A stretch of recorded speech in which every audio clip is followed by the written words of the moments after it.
खुनाच्या गुन्ह्यातील आरोपी सनी उर्फ प्रेम बाजीराव कदम याच्या साथीदारांनी जामिनावर सुटका झाल्यानंतर मिरवणूक काढत सोशल मीडियावर रील टाकून जनतेत दहशत निर्माण केली होती।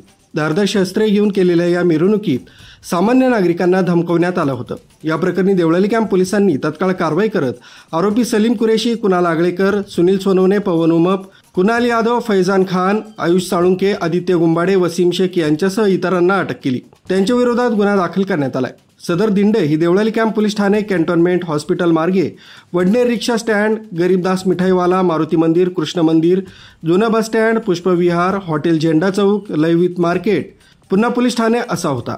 अटक आरोपींना कायद्याचा धाक दाखवण्यासाठी पोलिसांनी देवळाली कॅम्प परिसरातून दिंड काढली। ही मिरवणूक पोलीस ठाण्यातून सुरू होऊन cantonment hospital, Wadner rickshaw stand, झेंडा चौक, लयवित मार्केट मार्गे पुन्हा पोलीस ठाण्यात परतली। ही कारवाई पोलीस आयुक्त संदीप कर्णिक, डीसीपी किशोर काळे तसंच एसीपी सचिन बारी यांच्या मार्गदर्शनाखाली वरिष्ठ पोलीस निरीक्षक श्रीनिवास देशमुख यांच्या नेतृत्वाखाली करण्यात आली। या कामगिरीबद्दल देवळाली कॅम्प पोलिसांचं वरिष्ठांनी कौतुक केलंय। मुख्य संचालक रवींद्र जाधव, लोकराज्य न्यूज, नाशिक रोड।